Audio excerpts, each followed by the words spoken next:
Welcome to StartToBlockchain. I'm Stefan Colins, CMO at Venly, and today we are cutting through the noise to talk about how major brands are actually using blockchain. Joining me is Diego Borgo, a Web3 executive advisor who has helped brands like Adidas, Prada, and Porsche navigate the space. He has been at the forefront of blockchain adoption, guiding companies on how to create real value, not just hype. We're diving into the biggest challenges brands face, where blockchain and AI intersect, and what needs to change for mainstream adoption. Without further ado, let's get into it.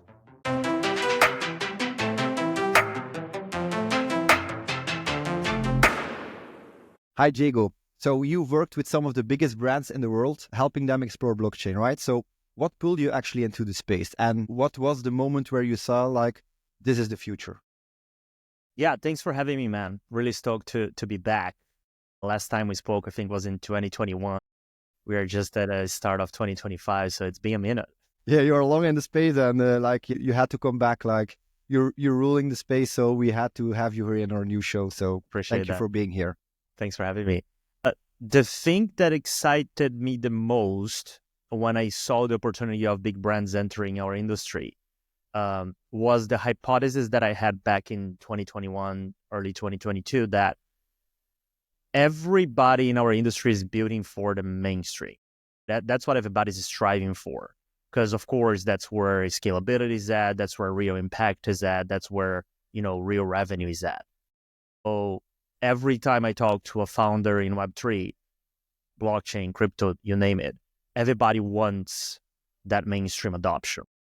And my sort of like my hypothesis back there was those big brands are the ones that will bring the mainstream adoption because they have a very large customer base already, right? So when you look at legacy brands like Adidas, 75 plus years old, having a huge impact worldwide, right? So how do we bring this technology in a meaningful way to their already existing customers so they come into our industry and they start leveraging some of the tech that we have built?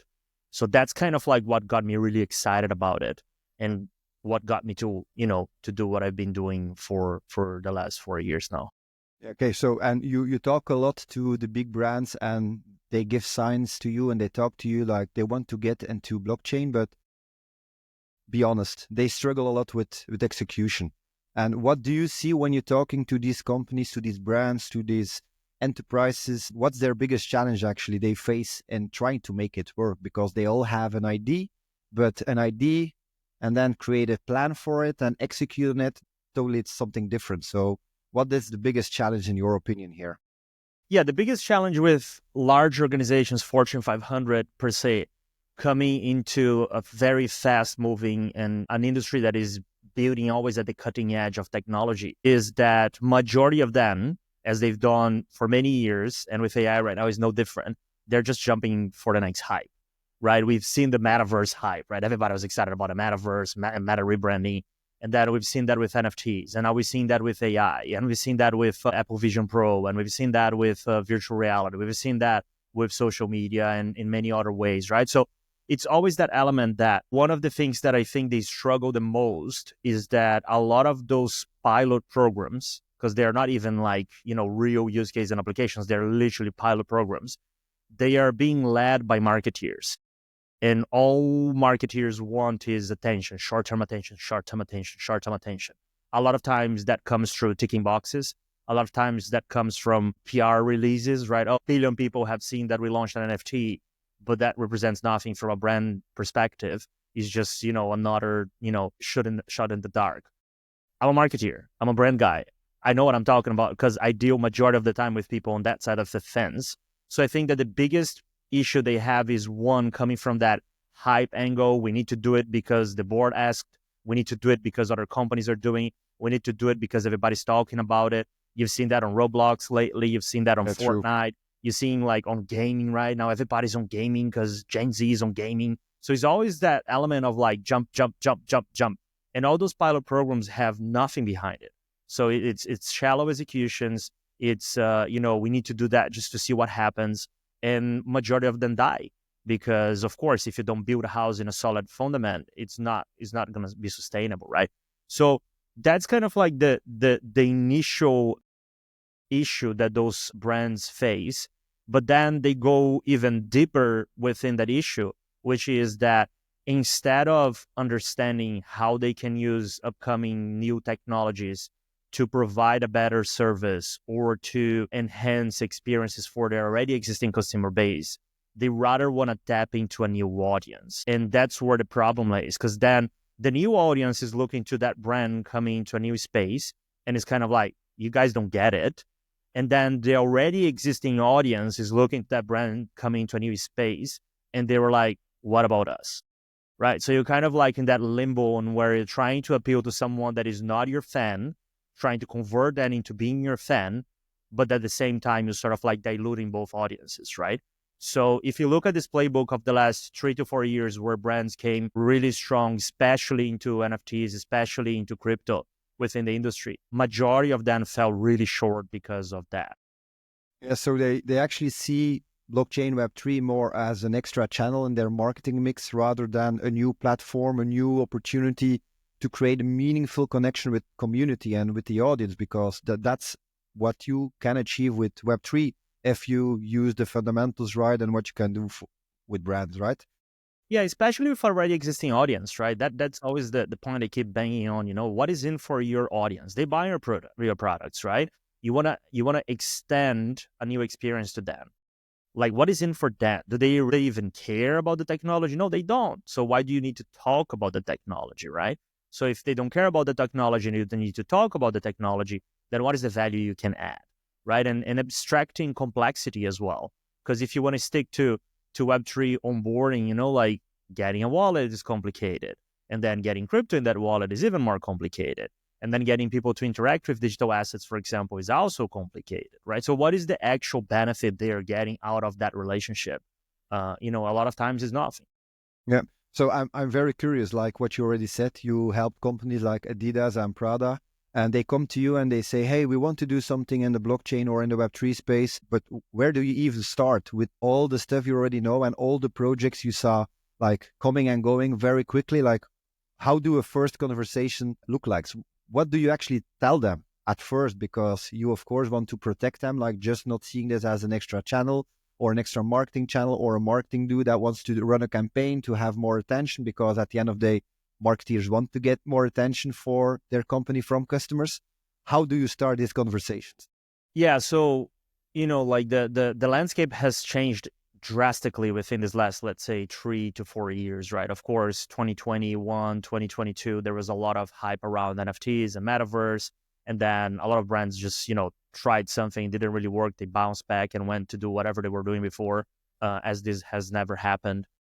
So the amount of companies coming into our industry through the lenses of hype has decreased significantly. The ones that are still around and still looking into ways on which they can leverage this new technology are going deeper.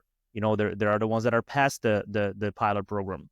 They're the ones that are past the hype, which then it gets exciting, right? Because then you start looking into, fundamental change like new neobanks leveraging stablecoins, for example, as a new way for offering services for their already existing clients. Or you start looking to companies leveraging the technology for engagement, fan engagement, or for membership, or for ways on which people can now gather value that before was hidden within the relationship, right? Through open loyalty and things like that. So it became more and more infrastructure based rather than consumer facing hype based. And therefore you start talking more with product teams and, sort of like more on the IT side rather than sort of like on the marketing, activation, campaign side of things. So it's really interesting because you can see how adoption of a new technology is maturing based on the title of the people that are reaching out to you to talk about it, right? And I think we are in that stage already on which it's about product integration, it's about customer experience, it's about implementation on the back end a lot of times, which is exciting to see. Okay, and you helped again, one more time about Adidas with their NFT project back in, I guess, 21 it was, 2021, yeah. 2021. So into the metaverse, but beyond just collectibles, because we had a big hype on 2021, but you know what happened? A lot of projects collapsed. How do you see brands using blockchain to deepen customer relationships? So not only about I'm collecting something and I'm connected to the brand and I'm now part of the community and I can use my NFT to be part of a token gated community, but how do they now leverage, or are they starting to leverage blockchain technology to really deepen the customer relationship? You already tapped a little bit into it because you're now talking to other people into a company, but do you have an example? Like, what do you see? Is there a trend that you already see, or are we still early in the adoption of real meaningful blockchain value driven solutions? Yeah, I think that from a consumer perspective, so consumer facing, we still on that sort of like element of pivot to get it right. You know, we went through the things you just mentioned before. If you want to see sort of like the non-consumer facing things, you know, supply chain and, you know, process optimization or, you know, safety or fraud avoidance, that is already really mature, right? I work, for example, with Shell, the energy oil company. They have a team that has been building within their organization for over 8 years, right? All around supply chain and things of that nature. In that sense, there is already solid use case and it's well implemented. I'm working right now with the biggest telco company from Brazil as well, which is Spanish but operates in Brazil. A lot of what they are doing is around, you know, fraud avoidance. So how they can use smart contracts or how they can use, you know, blockchain data points within the sort of like the database to make sure that whatever documentation has been uploaded or has been registered is immutable and people can go back to it and even use that as a manner of taking legal actions, right? So within that non-consumer facing, I think there's a lot of like solid use cases those companies have figured out. Now on the consumer facing, I think we're still on that sort of like pivot, try to figure out product market fit, right? A really good example of a most recent use case for that has been what Hugo Boss has been doing with their membership program. So, you know, it's tapping into that element we mentioned before. You're leveraging a technology on a touch point that makes sense, which is engagement that you mentioned, but you're not trying to tap into an audience that isn't yours, right? You're using technology within a channel that you own in a manner that makes sense and adds value for your already existing consumer. And one of the exciting things I see around that engagement element is that you can now start looking into on-chain activity, meaning what people were doing with their wallets, what people were doing on-chain in a privacy preserving manner, right? So you're not necessarily knowing who is behind that, but you know which kind of actions they're taking. Let's say which tokens they're buying, let's say which decentralized applications they're connecting their wallet to, let's say which collectibles they are collecting, that being a simple proof of check-in that you have been to a certain retail store, or that being, you know, potentially a proof of presence that you have been to a certain event, or that being, let's say, a community that you bought an NFT from because, you know, you resonate with the art or the community or anything like that. So there is different angles on which you can look into that on-chain behavior. And I think that is a pretty exciting way to complement your 360 view on personas and customers and, you know, what they're interested in. And even possibly using this data as a way to predict services that you can provide to them down the line.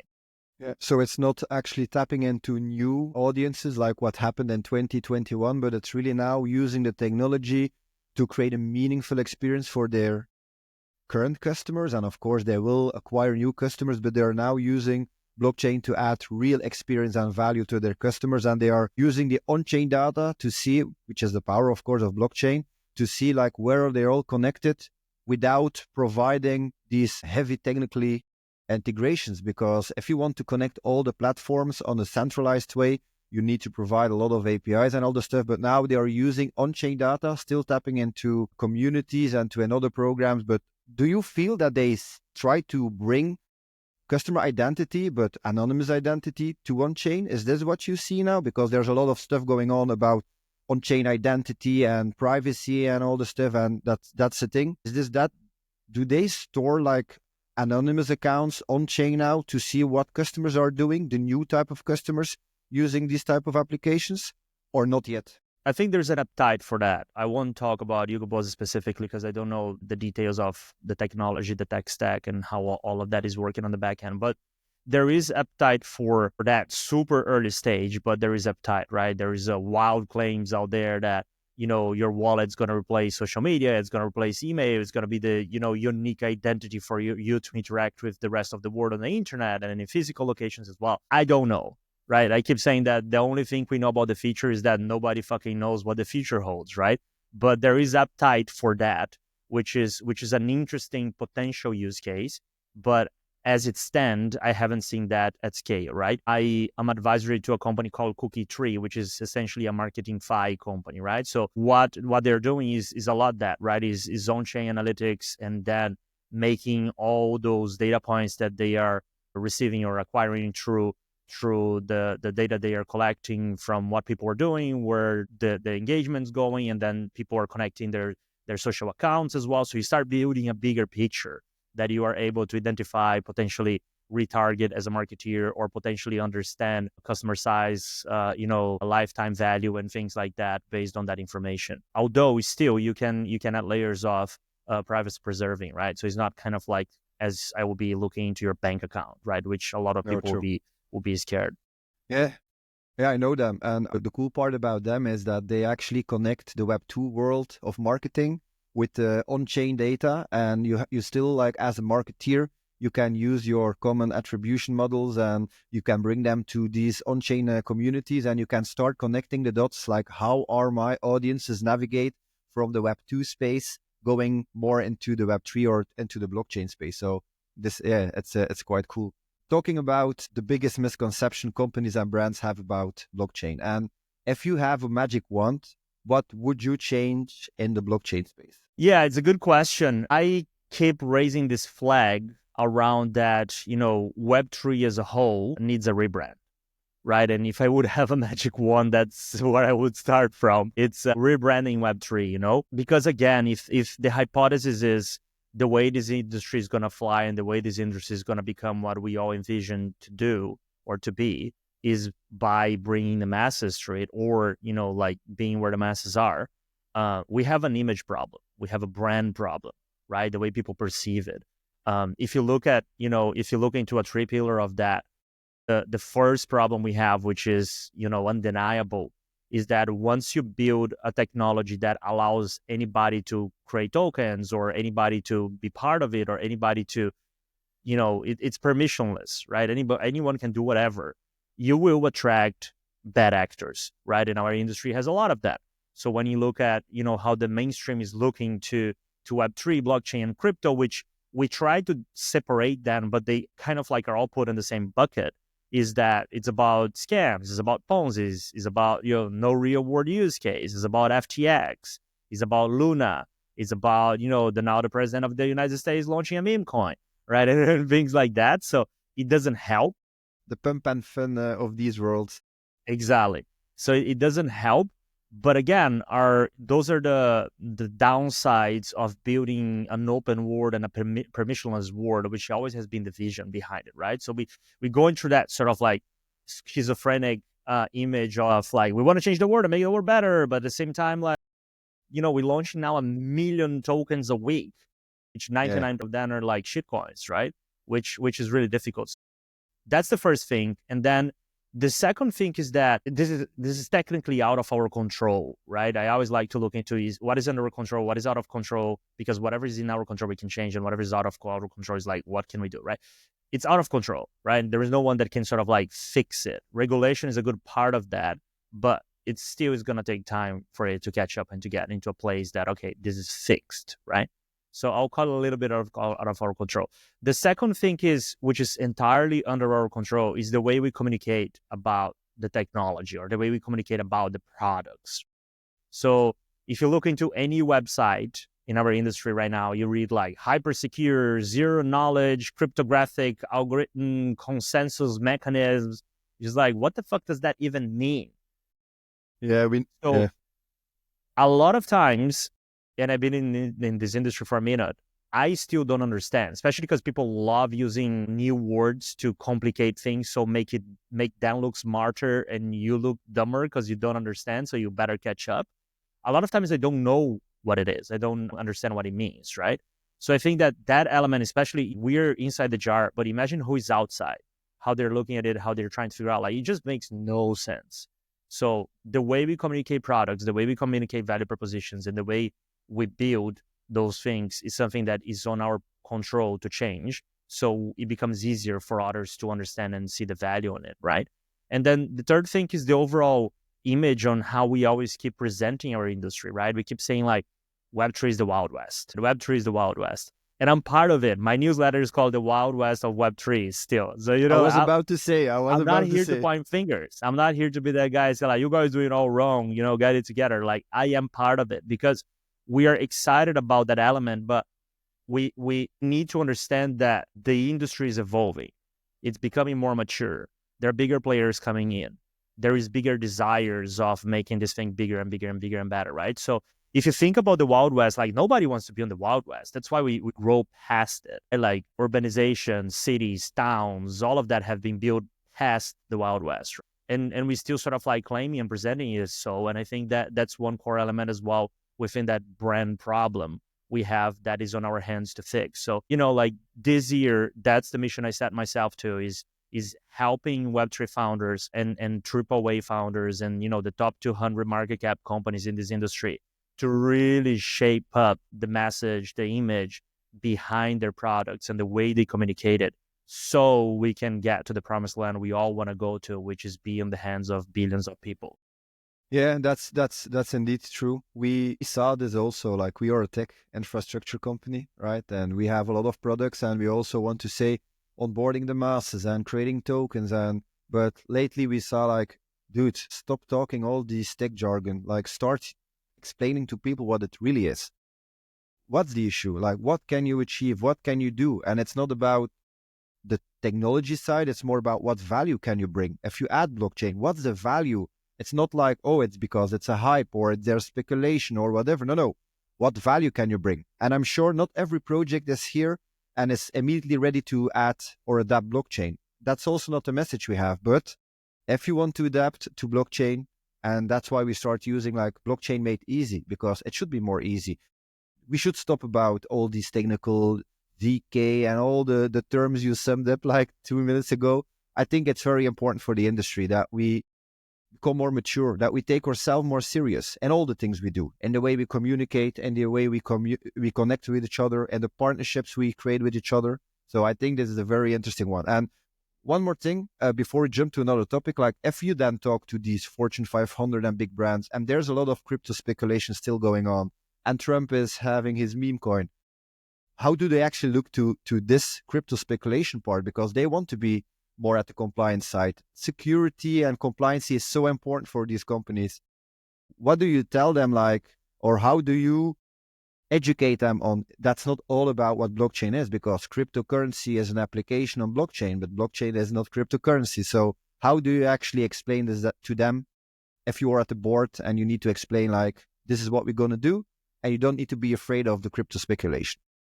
Yeah, I mean, that's a really good point because it's very easy to pack them all together, right? And I keep saying that you need to look into like 3 different layers of it, right? You have blockchain as sort of like the database of it, which it's crypto agnostic, let's put it that way. You can build on it, but your customers don't have to engage with it. They don't need to buy tokens. They don't need to give you money. None of it from a database perspective can enable products you're building to do things that they weren't able to do, or they can do things that are better to be done right now. We touched upon loyalty, we touched upon data integration, you touch upon API. So that's a very simple way to paint a picture to them on how decentralized ledgers can enable you doing things that before were harder or impossible sometimes to do, or more complex or more expensive. There's a second layer to it, which is then once you can use that database, what can be built on top of those databases, which are essentially applications, right? Or decentralized applications, which again, you don't necessarily need to add layers of cryptocurrency. You don't need to get your clients to buy anything or to spend their money or spend digital money on, right? You can have on-ramp payment methods, which they can still use their credit card, but there is ways on which you can, integrate with other products or with other applications. And then there's a third layer, which is the enabler, right? Which is sort of like you can add that layer of, okay, we will launch a token so people can interact directly with us, or we're going to be using stablecoin as a payment method so we can open up the door to another audience to come in and also take part of it. So there's different ways, right? On the first two, you're quote unquote compliant because you're not necessarily creating a security, you're not telling people to buy anything from you. But on the third layer is when things can get a little bit more muddy or can get a bit more complex depending on the where the company's at. Right? Majority of those companies are setting up sister organizations or like daughter organizations to do it. So they take that risk element from the main company and put it somewhere else. Sometimes they put in a more friendly jurisdiction that they can do things knowing that they will have more support. But as this year has already been shown, a lot of those things are kind of like evolving as we speak, right? We see more countries looking into it, some more positive, others more negative. But regulation has been a very strong topic this year, right? Which I personally think is extremely important. Again, if the hypothesis is getting this technology on the hands of the masses, it needs to be in a way that is safe for everybody, right? Because nobody wants to jump on the Wild West, right? So that's kind of like the level of conversations we're having currently. Yeah, fully agree. An interesting one about hype-driven and these kind of narratives. Sorry, I have to ask you, but going to the topic, the wild and the popular topic, AI. AI is reshaping almost every industry at the moment, and back in 2021, it was all about blockchain, NFTs, and now every platform today has AI under the hood. Like, I still believe that blockchain and AI can intersect in a very meaningful way. Like, what's your opinion here? Where do you actually see these two worlds or these two techs coming together? Because they can help each other, they can empower each other on topics. So, but I'm curious to hear from you how you see this. Yeah, 100%. I'll give just a very short disclaimer. I don't talk about things I haven't experienced, right? And I literally spent the last 10 months focused entirely into the intersection between AI and blockchain, right? I was CMO of CreatorBit, which is a launchpad for AI agents. I've been working with Cookie Tree, as I told you before, that now launched a Cookie.fun, which is an index for collecting information from AI agents and powering the next generation of AI agents. In March, now I'm advising a company that's going to launch a layer 1 for AI agents specifically built for that use case. I've been also working with Not AI, which is in the intersection of gaming, blockchain, and AI on the Tone network. I also invested in like over 30 different projects, super early stage of AI agents, the decentralized finance and AI, a lot of things like that. So just putting that disclaimer there because I know everybody's an AI expert right now and majority of people have no clue what they're talking about. I am learning, but I'm there deep in the trenches to do so, right? And always what I'm going to talk about is based on from that experience, right? So the main thing that I keep saying around, people saying, oh, it's either AI or blockchain is, things are not converging. It's going to be different technologies. AI came to eat, blockchain's lunch, as a lot of people have said. I always keep going back to this idea of like, look at your phone, right? Look at your phone, which everybody has, and tell me what is in there. It's a stack of technology that together enable something that wasn't possible before.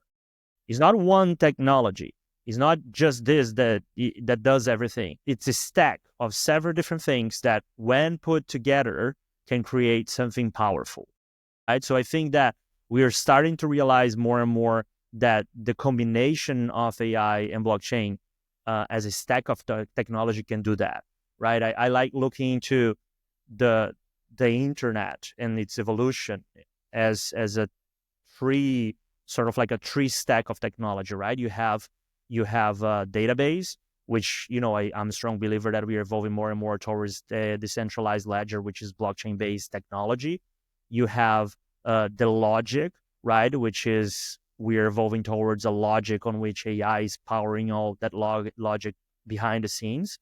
And we are evolving to a more immersive internet where we're going away from those 2D boxes and this 2D world to be more immersive. We're already seeing early stages of that concept with try-on, purchase, with the IKEA app that you can see furniture in your house, with Adidas having on the app that you can sort of like try your shoe before you buy it and stuff like that, right? And now we're seeing obviously through gaming like Fortnite and Roblox that the upcoming generations are really, really, really growing up in an immersive world. So that's kind of like what is evolving, right? So for me, when you look at that stack of how the internet is evolving and the use case that can come out of it, it's undeniable there's a lot of exciting things happening within the intersection between AI and blockchain. I am specifically excited about three of them. One being a problem that AI is creating and has created and will exponentially keep creating, which is, fake content, or which is, creating images that nobody knows whether it's true or not, right? Like The proof of authenticity, actually, using the 100%, chain. yeah. Did Trump got arrested in New York, or did Pope was wearing that puff jacket, and all those things. So all that sort of like deep fake that is being generated through AI and is going to become is getting harder and harder to distinguish. There is a really interesting use case of like proof of source, right? Especially for media outlets, even for brands, right? Is that Coca-Cola ad that they're just seeing that has been fully AI powered really coming out of Coca-Cola or not? And then I definitely think we will see very soon brands having huge PR issues where people are sharing stuff thinking it's coming from a brand, but actually it's not. So how do we prove that source, right? And if you look into the essence of a decentralized ledger, that's exactly what it can do, right? You can see where it's coming from and its authenticity. That has already been done 1,000 times in supply chain. So why not push into that side of the industry as well, right? So that's one use case that, again, I'm not predicting. It's already happening. It's already, there's a lot of protocols or applications that have built that. Is so far not have been used at scale, but I feel that there's lags.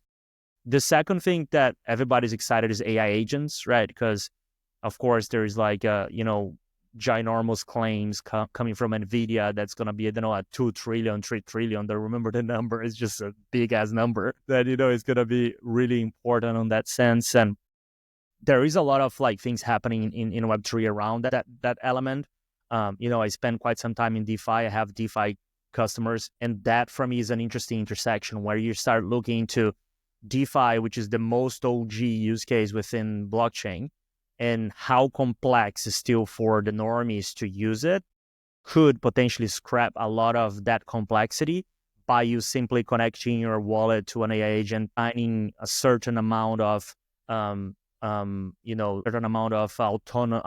for that agent, and then just prompting away things you want to get done. Like bridging is a nightmare.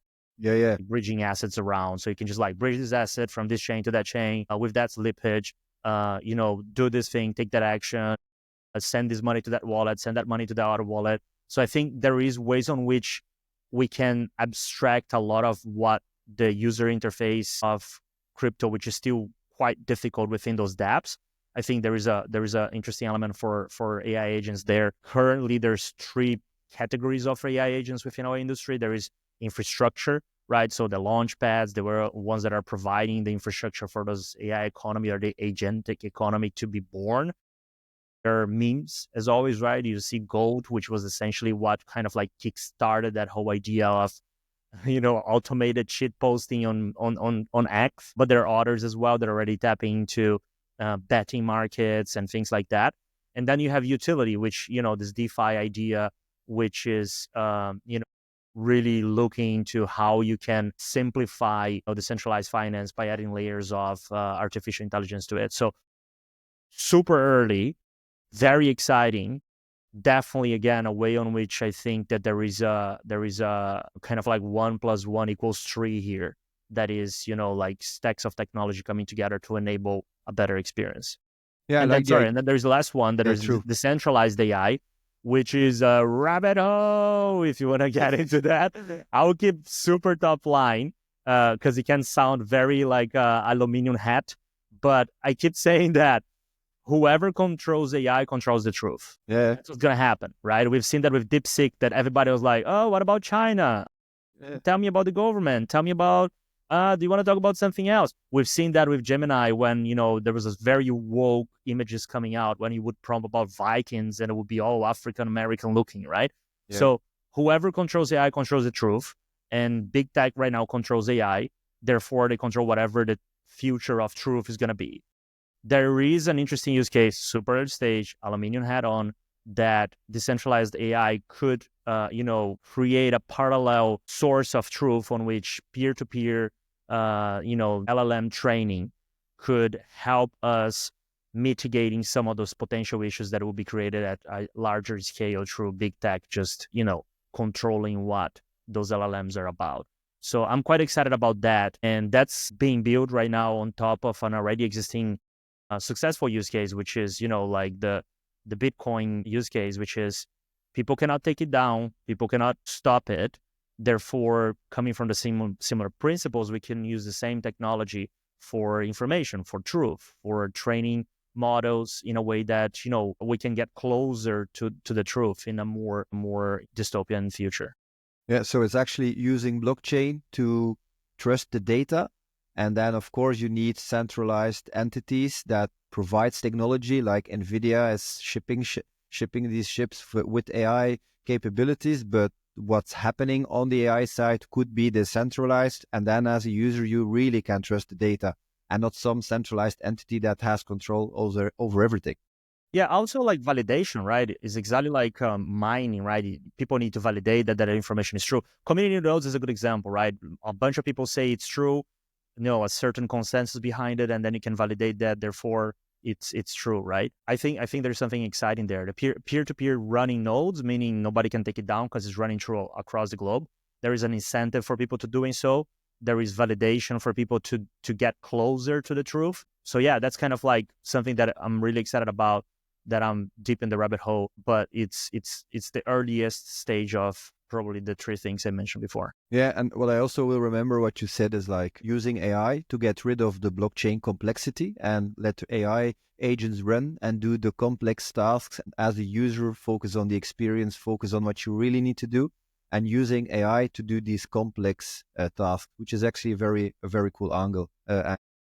Totally. Especially like if you think like my hypothesis with all of this is if AI agents will do tasks on our behalf digitally, like buy this, book that, charge that amount or whatever, then I don't think the currency of AI is going to be centralized, slow banking system. Because if you really want to run in a global economy, someone in Taiwan paying someone in San Francisco, like today, that transfer might take 5 business days to clear.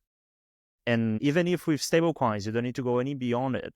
It takes seconds, costs a fraction, and there is nobody in between. Yeah, true. So I cannot see a world on which, again, if the hypothesis that AI agents will do a bunch of stuff digitally on our behalf, it's going to be crypto. Because what else is as fast and as good and as cheap? Yeah, true. We can only agree. Okay, to conclude, actually, if you could share one message or tip with the listeners, what would that be? Like we talked a lot about AI and we talked a lot about how brands adopting a blockchain, but stay away from crypto speculation. Like, what's your one message or one tip for listeners to go work with, to think about what they can achieve if they think about blockchain, how they can bring blockchain or whatever into their company? What's your tip here? I always keep it simple. Don't bite the hand that feeds you, right? So look into your already existing consumer base. Look into how you can provide the best experience, the best services. How can you improve the relationship with them? And if you find a use case, or if you want to explore a use case that can potentially do that, that's the best and only place to start, right? Because as soon as you start getting out of that and you start wanting to tap into, especially this industry, the Web3 native, it can get really complex and really muddy real quick. And, I don't think that's where the biggest value is for at least 90% of the companies out there. Okay, makes sense. And to conclude, like, where can people find you? If they want to read your opinions, if they want to just be in touch with you, where should they surf to, or where can they connect with you?